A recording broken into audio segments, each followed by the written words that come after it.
बिस्मिल्लाहिर्रहमानिर्रहीम। अस्सलाम वालेकुम। इलेक्ट्रोकेमिस्ट्री का टॉपिक हम आज देखेंगे कि अभी तक जो कुछ हम पढ़ चुके हैं, electrochemical cell, electrolytic cell, cell potential, electrode potential and so many other things. अब हम देखेंगे कि रेफरेंस और इंडिकेटर इलेक्ट्रोड्स क्या होते हैं। So let's start. Reference electrodes क्या होते हैं? रेफरेंस इलेक्ट्रोड्स ऐसे इलेक्ट्रोड्स होते हैं जिनका पोटेंशियल हमें नोन होता है।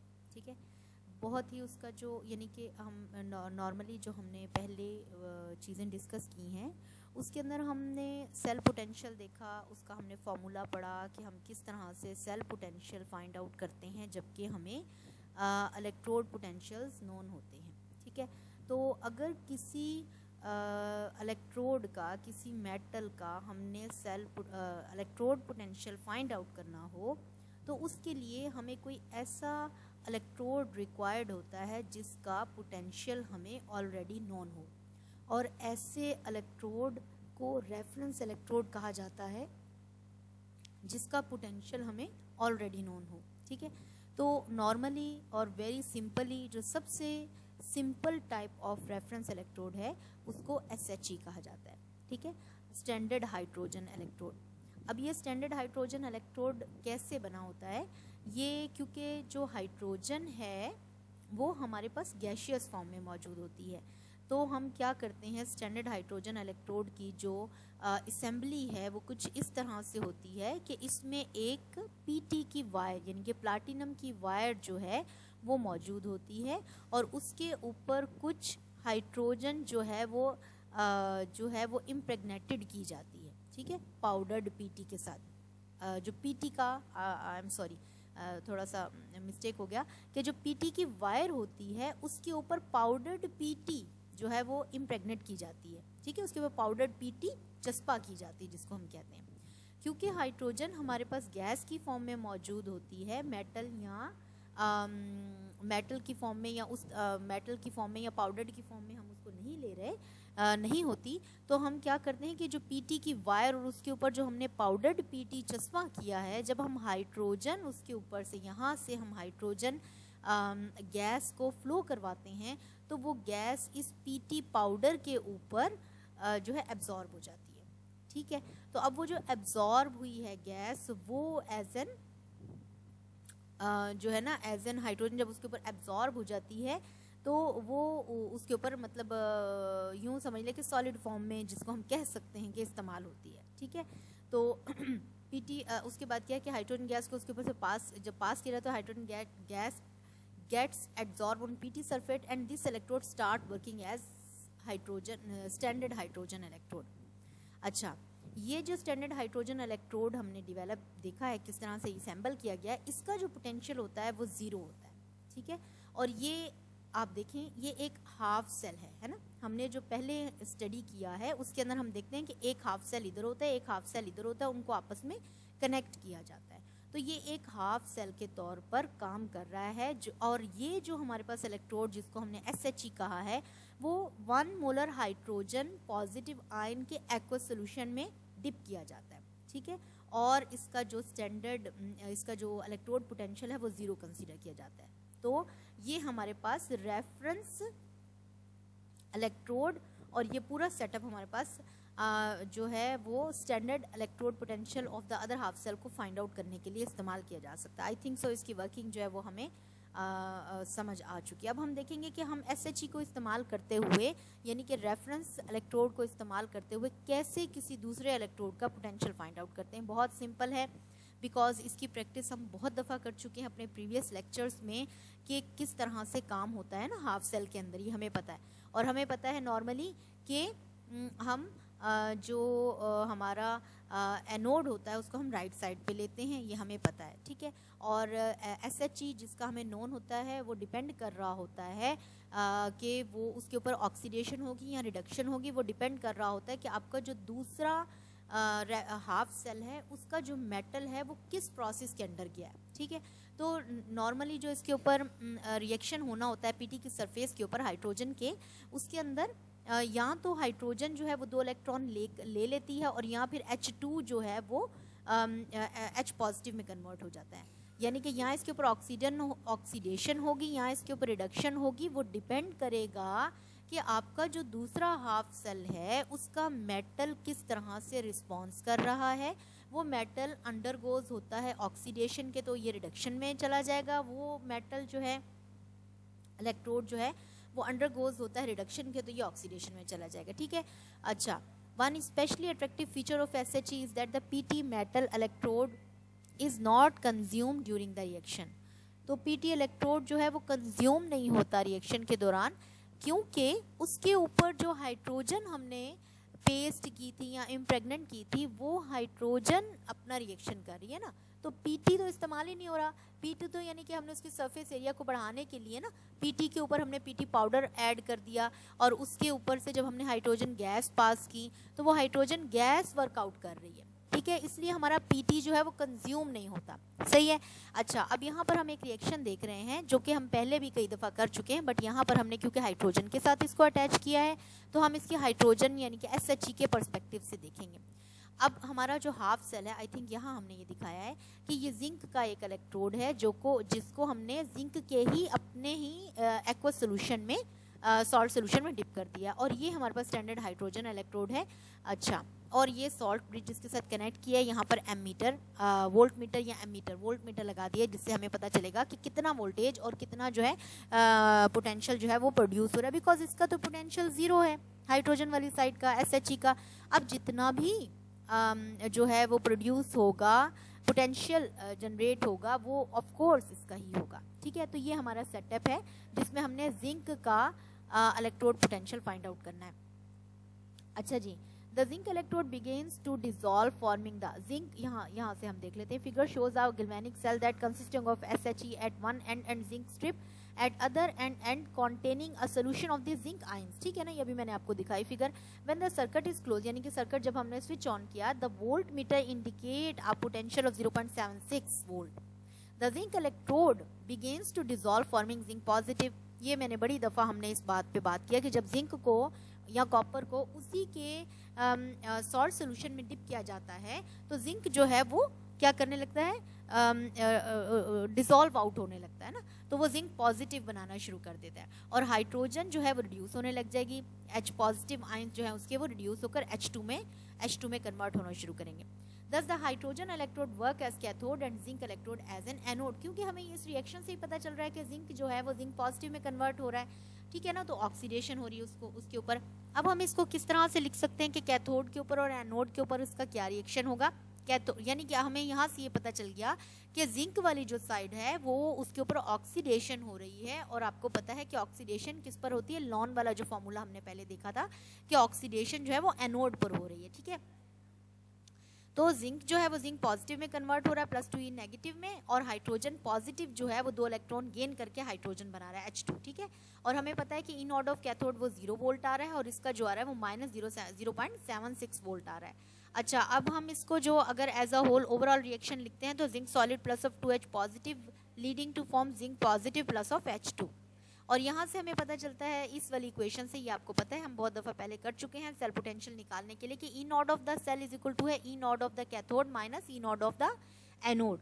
अब इनकी वैल्यूज पुट करें तो हमारे पास E nought of the anode जो है वो -0.76 वोल्ट आ रहा है, और इस माइनस और उस माइनस को आपस में जब हम इसको प्लेस करेंगे तो वो पॉजिटिव में आ जाएगा। ठीक है, आई होप सो कि यहाँ तक क्लियर हो गया। ये पहले की ही प्रैक्टिस है, सिर्फ हमने इसके अंदर रेफरेंस इलेक्ट्रोड को इम्प्लीमेंट किया। ठीक है, अच्छा जी, अब क्या है और उसके बाद कि although the reaction at the anode is an oxidation bye convention it's ये मुझे नजर नहीं आ रहा कि क्या लिखा हुआ है, value is reported as an reduction potential. अच्छा, the potential of a half reaction measured against the SHE under standard condition is called the standard electrode potential for the half cell। in this example the standard reduction potential of zinc is -0.76 volt. ठीक है ना, ये बात समझ आ गई कि हमें पहले भी हम देख चुके हैं कि ई नॉट जितने भी हम लेते हैं वो टेब्यूलेटेड लिखा है, सॉरी ये वो टेब्यूलेटेड होते हैं रिडक्शन पोटेंशियल की फॉर्म में। तो ये जो हमें अभी ऑब्टेन हुआ है ये -0.76 वोल्ट जो है रिडक्शन पोटेंशियल ऑब्टेन हुआ है। अगर हमने इसका ऑक्सीडेशन पोटेंशियल लेना होगा तो वो +0.76 आ जाएगा। सिमिलरली अगर हम ज्वाइन करते हैं कॉपर इलेक्ट्रोड को SHE के साथ, तो उसका reduction potential copper positive comes out to equal to positive 0.34 volt के। और यू नो वेरी वेल कि हम अगर कॉपर को का हमने रिडक्शन पोटेंशियल आ गया, अगर हम उसका ऑक्सीडेशन पोटेंशियल लेना चाहते हैं तो इसका जो हमारी वैल्यू है इसका रिवर्स ले लेंगे, तो -0.34 वोल्ट जो है वो उसका ऑक्सीडेशन पोटेंशियल आ जाएगा। अच्छा जी, ये था हमारे पास रेफरेंस इलेक्ट्रोड SHE, है ना। नॉर्मली हमने उसको फिर पहले हमने उसकी वर्किंग देखी, उसकी असेंबली देखी, फिर हमने देखा कि अगर हम उसको ज़ीरो कंसीडर करते हैं तो उससे हम किसी और इलेक्ट्रोड का पोटेंशियल कैसे मेजर करते हैं, जिसमें हमने कॉपर और जिंक को स्टडी किया। अब हम देखेंगे इंडिकेटर इलेक्ट्रोड क्या होता है।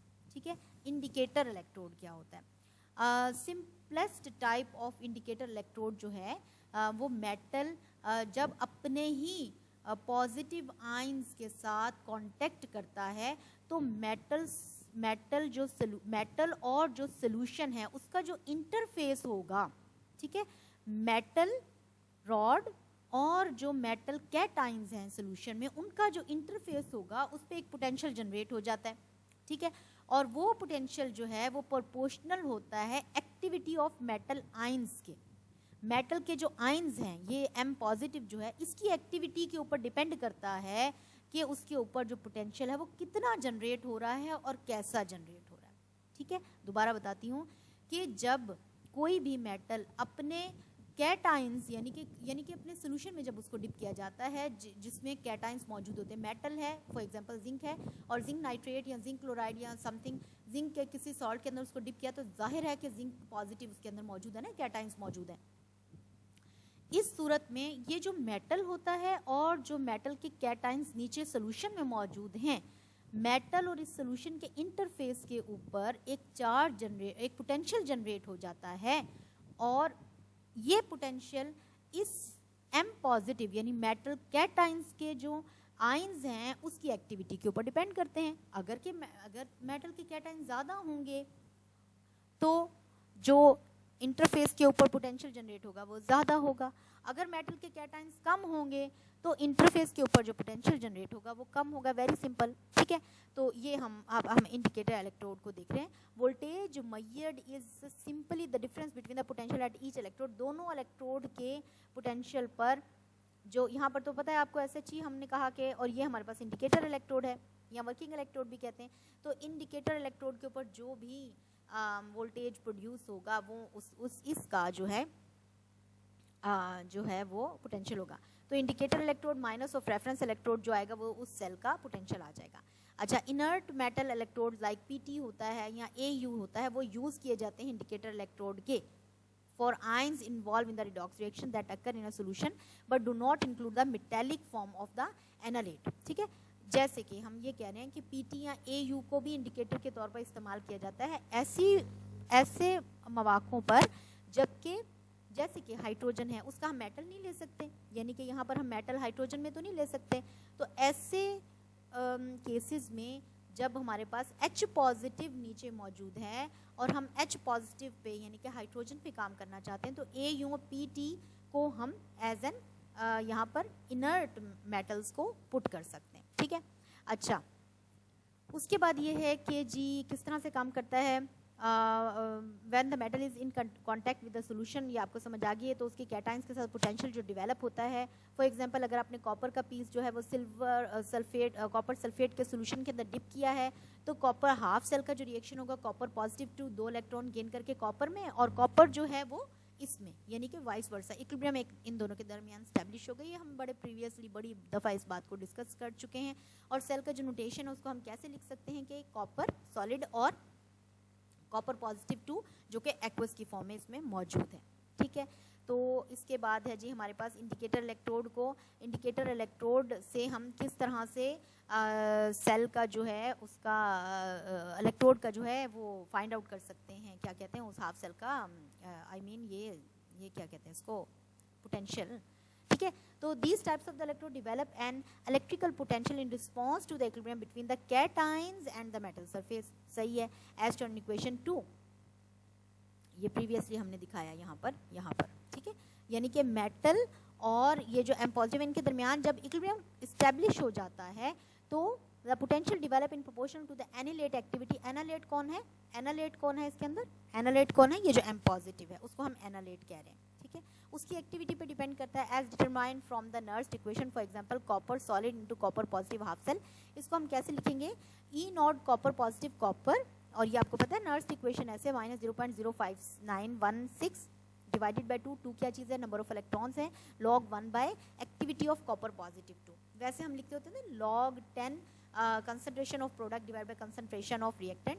अच्छा उस तरह भी लिख सकते हैं, लेकिन ये उसकी मॉडिफाइड फॉर्म है 1 by activity of copper positive 2। और इसको हम देखेंगे कि कॉपर पॉजिटिव 2 की जो एक्टिविटी है, इसको जब हम ऊपर ले आएंगे, इसको जब हम ऊपर लेंगे तो माइनस में हो जाएगा, तो ये वाला माइनस पॉजिटिव में कन्वर्ट हो जाएगा। तो ये आ गया हमारे पास E nought copper positive copper plus of 0.05916 divided by 2 के और log activity of copper ions, ठीक है। तो एक्टिविटी ऑफ कॉपर आयंस की एक्टिविटी पे डिपेंड करता है, सही। अच्छा logarithm depends on the potential on activity, ये जो लॉगरिथम है ये पोटेंशियल एक्टिविटी पर डिपेंड करता है। तो ये कन्वीनियंट है कि अगर हम इसको एनालेट की एक्टिविटी को पोटेंशियल फंक्शन के साथ चेंज कर दें, यानी कि लॉग एक्टिविटी ऑफ कॉपर की जगह हम पोटेंशियल या जो हमारे पास है potential of the potential activity के साथ, यानी कि कॉपर की पोटेंशियल पर इसको के साथ इसको चेंज करते हैं। तो substituting the relationship in the equation E nought copper positive into copper minus 0.05916 divide by 2 और पोटेंशियल ऑफ कॉपर, कॉपर का पोटेंशियल कितना है इसमें, ठीक है। तो इन डिल्यूट सोल्यूशन, अब यहाँ तक जो हमने बात खत्म, अब एक नई बात है यहाँ पर कि dilute solution of fixed ionic strength. कोई डिल्यूट हमने कॉपर सल्फेट का डिल्यूट सोल्यूशन बनाया, कंसनट्रेटेड नहीं है, डिल्यूट सोल्यूशन बनाया जिसके अंदर जो आयनिक स्ट्रेंथ है वो हमारी फिक्स है। We can assume that the analyte activity, यानी कि कॉपर की जो एक्टिविटी है, कॉपर पॉजिटिव की जो एक्टिविटी है, is approximately same as its molar concentration. जाहिर है कि वो बहुत ही डिल्यूट सोल्यूशन है, तो उसकी मोलर कंसंट्रेशन के ऊपर ही के इक्वल होगा अप्रॉक्सीमेटली। तो हम ये कह सकते हैं कि activity of copper positive 2 is equal to है concentration of copper positive 2 and that potential of copper is related to copper positive, यानी इस पूरे की जगह हम कंसंट्रेशन ऑफ कॉपर पॉजिटिव 2 भी लगा सकते हैं।